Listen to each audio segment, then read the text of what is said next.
So, your underlying energy is the Ten of Swords. And I was shuffling this, and I saw it earlier, but then I was like, okay, that came up. Is underlying energy, completing and ending a situation. But the Ten of Swords isn't always just like the ending of a cycle, a devastating ending. It can also indicate that this is recovery too.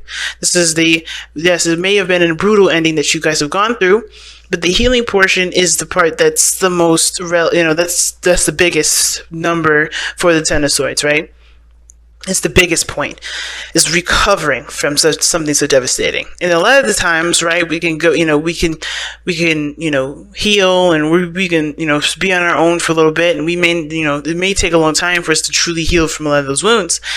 And when we look at the situation that comes in, we be like, oh no, we're not ready for this. I don't want this. I don't think I could do this. But you have everything that you need to actually jump into this new beginning. So the Ten of Swords is coming up as relevant as the worst has happened, but it's still plaguing and dictating how you move forward in your life because it hasn't been recovered yet. You haven't truly 100% recovered. And you're never going to 100% recover before something new comes into your life, because that's just not how the universe works. It's like, perfect timing. You're halfway through. Let me just throw a monkey wrench in here because you're ready. So, that being said, I do see you guys with the Six of Swords. You guys did try to move on. You guys did try to adjust, and now it's trying to get to the Ten of Swords where the worst is truly over. Not just actions wise, but also emotional, right? Mental, nothing plaguing your mind and keeping you from making decisions that would ultimately make you happy. But because you've gone through something so devastating, it's hard to not think of how the worst could come, right? So, looking at this relationship, there is some things that are very similar between you and this other person. But the thing that is very profound to me is that, you guys are trying your best to achieve something new, in despite of everything that you've gone through. Both of you. And it's hard, especially, like I said, with the Ten of Swords. Everybody's gone through some serious stuff this week. Really, Leos, especially Libras, Virgos. 7-1's coming up, but I tell them, you guys have gone through some serious ass shit with that 7 of Wands, and even though you know how to get to where you want to be, you're using that information to defend yourself. And I feel like everybody's kind of getting that sort of same message. Everybody's getting the same sort of message, including you this time around too, Scorpios. But, everybody is trying to go ahead and be out there and try to, get what they want. But it's hard when this has impacted your life. So it's like, what do we need to do? How can we overcome this? What do I have to do to be able to, have a prosperous relationship with the person I have right now, currently in this relationship, or someone brand new? So we're going to go ahead and start, right? We're going to start with this person here. Feel free to pick the side that resonates with y'all the most. But the person with the Queen of Wands in their mind spaces has a tremendous amount of confidence. They're ready to put themselves out there. They're cool with their authenticity, right? They're aware of who they are through and through, dark and light. They're accepting that part of themselves here. I think that's the hardest part for them, is accepting the darkness as well as letting them shine bright. Because Scorpios, you guys are very private. So you guys are not trying to be like the people, the life of the party. You guys are not really those kind of people. You're not a Leo, you're a Scorpio. You don't resonate in the shadows, but you don't want to like everybody up in your business. But somehow people still be drawn to you anyway, right? You like privacy. You like to, you have your own space, and that's good. But people still gravitate to you because, you're mysterious, and people, people love that. But at the same time, like, you becoming more aware of those, of those aspects about you, or you are aware of those things, period. You've always been. And it's about letting that part of you shine now, instead of, trying to, instead of like no longer kind of not shunning it or hiding it, just like not really caring about it. You're more confident. You're stepping more into your energy, and you're rocking and vibing in a very powerful way. And I see this relationship for you guys. How you guys coming into it is you being yourself. The most that you've ever been, and especially since something happened in the past where somebody either has betrayed your trust, because this is the card for betrayal, made you feel like you can't be yourself because they would they would do something that would hurt you, and the last time you've ever been open and who you are. Like I said, you guys are private people. Nobody knows you to the very extent unless you let them in. The last time this happened, you had pains. You had someone backstab. You have been hurt before. Now the other person has got the magician, so they're coming in very confident too. They think that they can be themselves as well. But the thing is that they also see this relationship as something that they've manifested into their life, because they are prepared for the relationship. They feel like they're the most ready. They're as ready as they can be anyway, right? But the way that they're acting right now is the Two of Pentacles. They're weighing up options. They're juggling things. They're kind of distracting themselves. It kind of looks like the things that they're going into, like they think that they're ready, but the way they're acting isn't. So maybe, in actuality, they may not feel like they're ready. They may feel like they need a little more confidence, and which is why they're distracting themselves, and they're putting other things before their feelings or their emotions, which is in turn putting things in front of y'all's relationship from getting, from having progress being made. Because this person isn't feeling very good, feeling very hot about themselves. Perhaps this person may feel like the last time they were in a relationship, they weren't prepared for it, they weren't ready, and they may feel like they're responsible for it being over or being destroyed. Or maybe this person feels like they're not sure if they're ready because of whatever happened to them, which is probably betrayal too, and they're not sure if they could trust. Right? Because the Two of Pentacles, this is weighing up options, like figuring out which is the practical option, because they're not letting their heart in. That tells me they don't trust their heart. They don't trust their heart when making decisions. Because the last time they put their heart into something, they got hurt. They got seriously injured. Like injured in the heart space, right? They were crushed. But that doesn't mean that their heart was wrong. And I think the situation when they're just looking at practical stuff is them saying that I don't trust my heart, so therefore I don't know if I can truly be in a relationship. Therefore, I don't know if I can truly love myself, because I don't trust that my feelings are going to protect me. But that's the thing, right? I think the thing is with boundaries is that we get it messed up. We think that our heart or intuition is meant to protect us. It's meant to lead us towards, not improvement, but towards, learning things new, experiencing things. Our experiences, the knowledge, the thoughts, the practical thinking. Those are the boundaries. Those are what are meant to protect us, not our hearts, because our hearts always do what's best for us and always ring true to who we are as individuals. And the only way for us to be able to be true to ourselves as individuals is by listening to that heart part. But we have boundaries, we have experiences, we have knowledge, we have thoughts, we have traditions, we have routines to keep our heart safe, because we have to protect our heart, not vice versa. So I feel like with this person, they're thinking, I can't trust my heart doesn't protect me, I have to be able to come from a practical space to figure out whether or not this is good enough for me. This is clearly showing that they're not trusting their heart, but the magician is balanced in the sense that he knows that he has to have emotions. He has to believe in himself. That's the part that I am not seeing from this person. They're coming from an all practical place. So they know that they're not in a place of, I don't think I thought they were thinking, I don't know why I thought that somebody may be thinking that they were ready, but in actuality, they're not. I think maybe this person is wants to be ready, and they kind of try to believe that they're ready, but kind of lying to themselves. It could be, not all the time, that may not resonate with a lot of you guys. I think this person is honestly, how they truly see themselves in the relationship, or how they really think with this relationship, is that they're not truly ready. They understand that they have to be ready, they know they need to be ready, but they're still coming from a place of, I don't really know. Which is why the struggle here is the Two of Coins, where you guys are struggling to get, struggling. This is not really a stable relationship. There's lack in the situation because everybody's trying to fill a void with the relationship. Or at least this person is probably. Or perhaps I should take it back. I don't think anybody's trying to fill a void with the relationship. I think everybody's realizing the void that they have, and they don't think they can contribute in the relationship because of that void, when that is not the case. Everybody has everything that you need. You have everything that you need, but it's important to have it for yourself and to be aware of it being there, so that way you can grow as a person. So there is a feeling of lack and not having enough of this.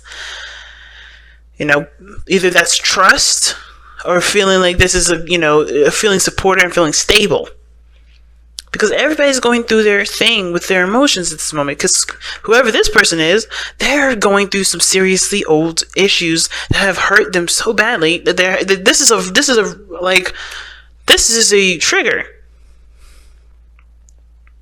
You know, I think this person does see this person as a soulmate, the Six of Cups, but even then, this reminds them of the time they were in a relationship with someone that they thought was a soulmate too, which very well still could be, right? Because soulmates could be anybody, but they were hurt last time they got involved with a relationship with somebody that was a soulmate, that they thought was a soulmate, that they felt a deep connection with.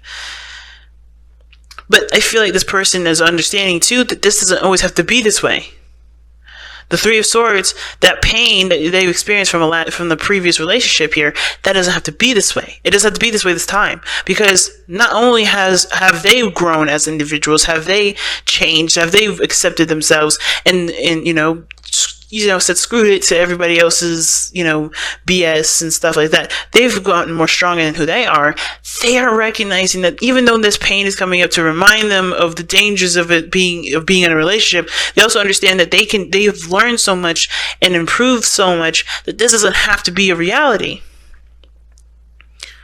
That their self-respect, that their love, that their boundaries that they've placed for themselves and for the people around them that they've set up can protect them and can lead them to a place of happiness again. It doesn't ever have to go down this road.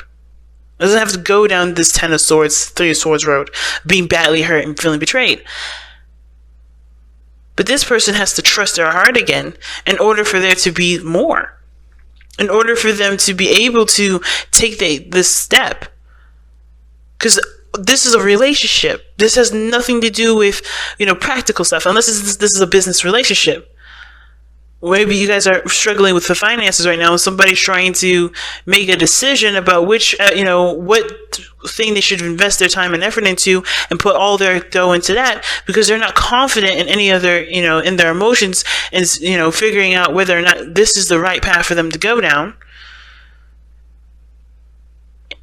and seeing how it works. Because either way it can turn out just as bad.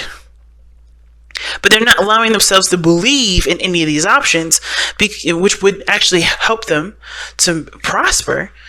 Because if they believed in one of the options, they not only would they just be diligent, focused, and committed to making it work, but they would have so much energy put into it. They have so much, that is manifestation energy going into what they're putting their time and effort into. And I know I went into a business sort of thing, but that's how I see it, right? Even when it comes to a relationship, they believe in themselves and they believe in the relationship that it won't turn out, and it doesn't need to turn out like it has been in the past, and even not even focus on the past, focus on how it can be better, how it can be beautiful, what where you guys can do, how you guys can connect. If they focus solely on how they can make the best out of their relationship, there can be some beautiful seeds sown and things growing in such a beautiful garden.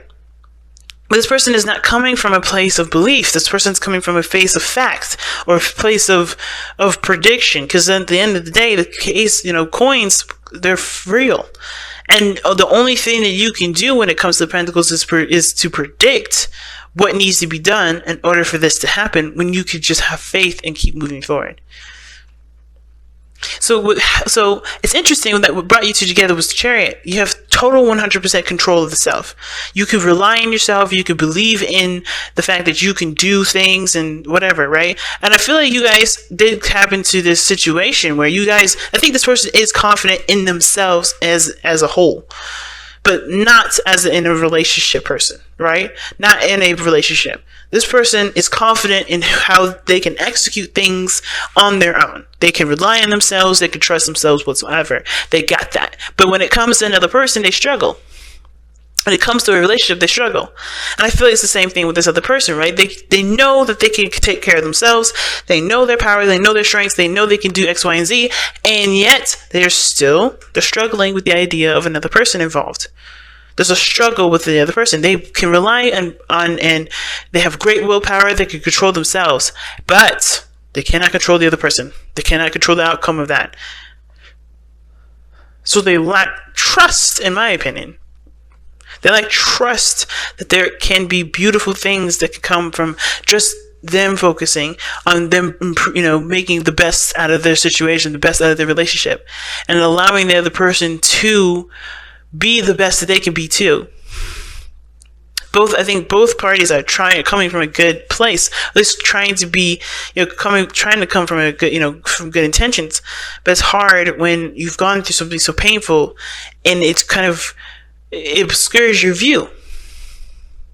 The people, in it may let it obscure your view, because it doesn't always have to be this way. It doesn't always have to end up like that. So let's go and take a look at your whispers of love. Whispers of love, the wisdom of the oracle. Regeneration, that is what I'm talking about. These cards are on point today. So regeneration, guys, what does that mean? Well, it really means it's the card for you, Scorpio. Like, this is your card here. Really, technically, it's judgment and death. That's really like your kind of cards, right? They associate with you the most. What you give your energy to the most. But regeneration is very similar to those cards, because it talks about a situation not being over just because it's, hit some serious devastation, right? That's lava that's coming away from this growing crop that burned away probably the entire forest, but there's still life after death. You are still alive. You've gone through a transformational period. You've gone through serious changes due to the things that have been put to death, that has ended devastatingly, probably just how this lava is just trickling away. But you are beautiful. You're still growing. You're still sprouting. You're showing life, and you can give life to anything. No matter what devastation you've faced, the end is never ever truly the end. I think that's one of the things that I'm learning so much about in this lifetime, is that death is never truly death. It's just a cycle that we go through that transforms our experience to something different. That transforms us to experience new things, to experience life in the fullest. Because we all go through deaths in our lives. Not just physical, with relationships, with situations, with ourselves. Growth. Think about it. We had a death moment when we were we were adolescents to teens, right? We were babies to to growing up to being a teenager. That period where we're 10, from 9 to 13, we were transitioning to being adults. That weird awkward phase of being a preteen. That's death. We're saying goodbye to that part of ourselves that could imagine crazy things and play outside for long periods of time or whatever, and transitioning to of course, right, what we've adopted from our society and what we learn and know about ourselves. We're transitioning. Everything that we know is coming to an end. But it's also coming to a new beginning, because we have to adjust to what we are and who we are in that moment. And I know I'm using kids as a reference, but think about it. We are always children. No matter how old we are always children, because we are always growing. We are always transitioning. We're always moving with the life. And this is exactly one of those things. This is exactly one of those things. Life does come after death. And it may not, and I don't think in this physical sense, in the sense of me trying to say hey, there's an afterlife after this, or we reincarnate, but more of we go through deaths in situations in life all the time. But it's never the end, because we always have to find a new way to sprout our new sprouts, our new saplings rather, and grow that beautiful tree that we've always wanted to see blossom into something beautiful.